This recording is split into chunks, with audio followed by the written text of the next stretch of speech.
Ar žinojai, kodėl testai dažnai neaptinka cistito? Šlapimo pasėlio testu neaptinkama net iki 50% ūmių cistitų ir iki 80% lėtinių cistitų.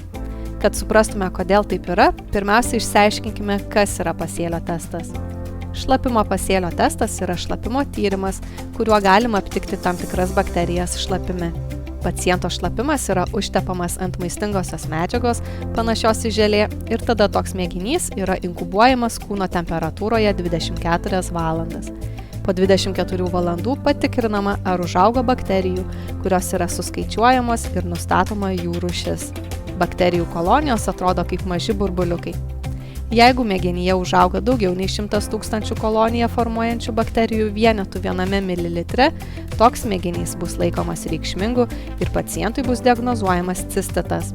Jeigu užauga mažiau nei 100 000 kolonijų vienetų, tada toks mėginys yra išmetamas į šiukšliadėžę ir pacientui pranešama, kad infekcijos nėra. Pasėlio testą 50 metais sukūrė gydytojas Kasas.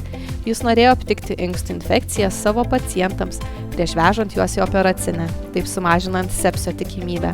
Kasas pastebėjo, kad pacientai, kurių šlapime randama daugiau nei 100 000 kolonijų vienetų, po operacijos turi didesnę tikimybę mirti nuo sepsio, todėl tokius pacientus pirmiausia reikėtų gydyti antibiotikais.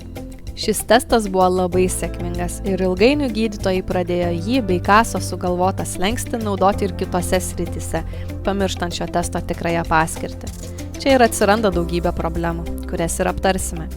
Kaso sugalvotas 100 000 kolonijų slengstis yra skirtas inkstų infekcijai diagnozuoti.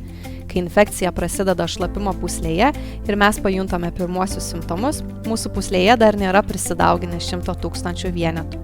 Kad pasiektume tokį skaičių, reikia laukti, kol infekcija išplis. Bet tai žinoma yra ne tik skausminga, bet ir pavojinga, nes infekcija gali pasiekti kitus organus ar net sukelti sepsį.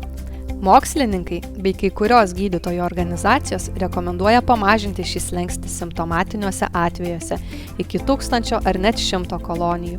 Tačiau medicinos praktikoje pasikeitimų vis dar nėra. Dėl šios priežasties dalis pacientų paliekami kentėti be gydymo, nes be teigiamo pasėlio testo dalis gydytojų atsisako skirti antibiotikus, pamirštant, kad pasėlio testas net nėra skirtas šlapimo pūslės infekcijai diagnozuoti. Tuo tarpu, kalbant apie lėtinę šlapimo takų infekciją, jau žinome, kad šlapime laisvai plaukiančių bakterijų nėra daug, nes jos jau yra prisikabinusios prie pūslės sienelės ir suformavusios biofilmų kolonijas.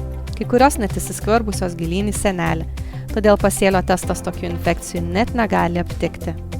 Taigi, jeigu susirgai ūmę šlapimo pūslės infekciją ir turi atlikti šlapimo testą, tai rekomenduojama prieš jį atliekant kelias valandas negerti jokių skysčių ir nesišlapinti bent 4 valandas, kad šlapimas būtų kuo labiau koncentruotas, o rezultatai tikslesni.